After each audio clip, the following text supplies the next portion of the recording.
Browns QB Shedeur Sanders nixed a draft selection to the Ravens. In a twist of fate that adds another layer of intrigue to the AFC North rivalry, Cleveland Browns rookie quarterback Shedeur Sanders nearly ended up a Baltimore Raven. But according to ESPN's Adam Schefter, Sanders reportedly rejected the idea of playing behind two-time MVP Lamar Jackson, preferring a team where he might have a quicker path to the field. As we all know, that team turned out to be the Cleveland Browns, who snatched him up just 3 spots after the Ravens' selection.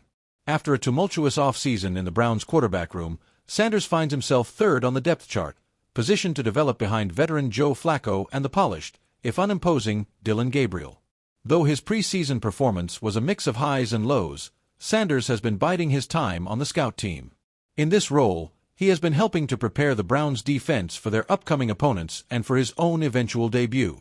Today, as the Browns head to Baltimore for a critical matchup, Sanders will stand on the sideline of a stadium that could have been his home. The journey of the young quarterback has taken a unique turn, and the decision he made in April will forever be a part of his story and the Browns-Ravens rivalry. The story of Shedeur Sanders' arrival in Cleveland wasn't just about talent meeting opportunity.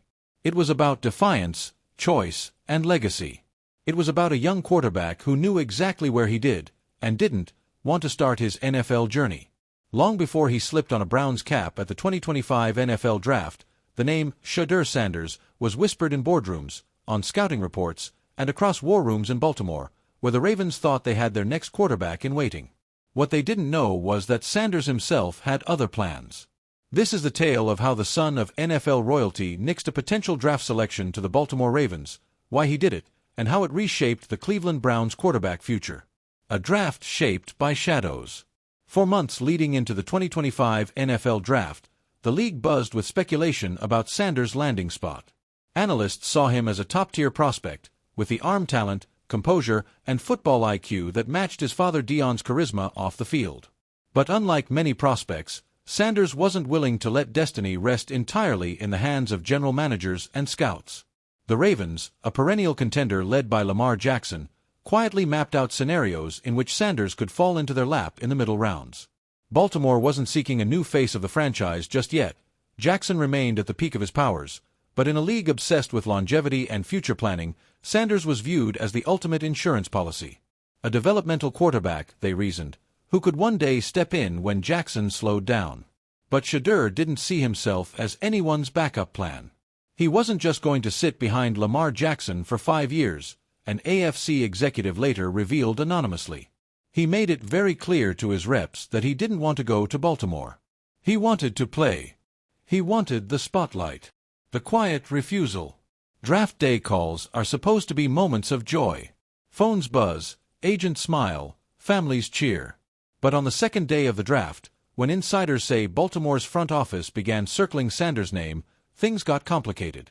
Representatives from Sanders' camp reportedly contacted the Ravens directly, sending a firm but polite message: do not pick him.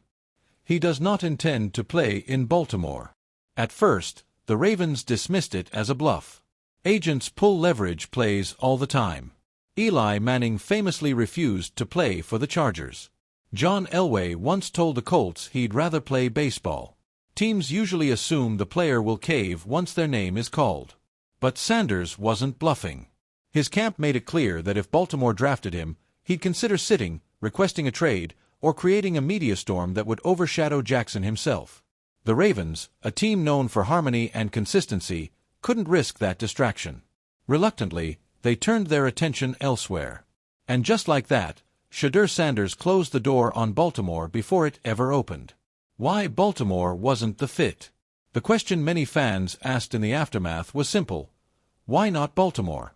The Ravens were a winning organization, with strong coaching, steady leadership, and a track record of building around quarterbacks. The answer lay in optics and opportunity. Shedeur didn't just want to play in the NFL. He wanted to star in the NFL.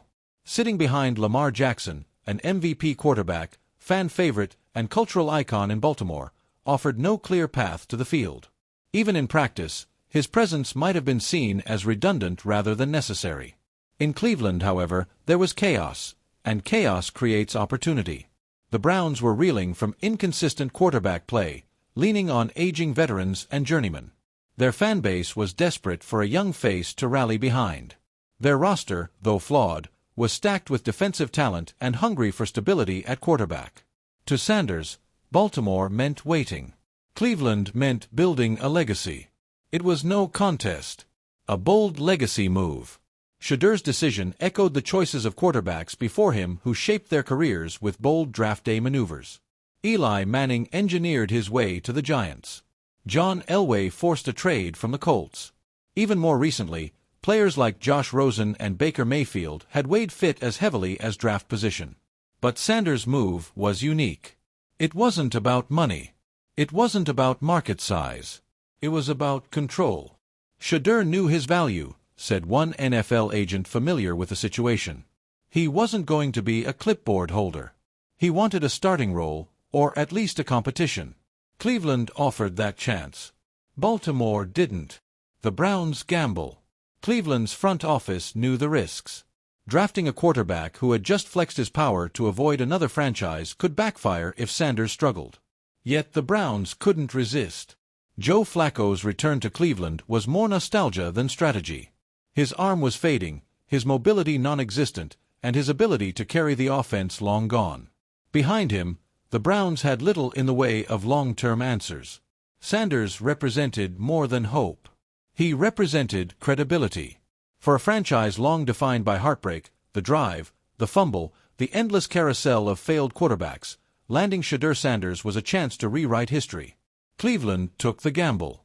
And in doing so, they embraced Sanders' defiance as their own. Fallout in Baltimore. The Ravens, meanwhile, maintained their trademark poker face. Publicly, they downplayed any interest in Sanders. They insisted their focus was on building depth around Lamar Jackson, not finding his replacement. But behind closed doors, frustration lingered. No team likes being told what it can and cannot do in the draft. The Ravens prided themselves on strong culture, a no one is bigger than the team mantra, and Sanders' move was the opposite of that ethos.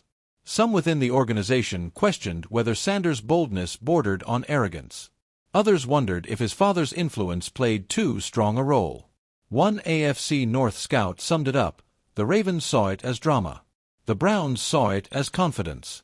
Time will tell who's right.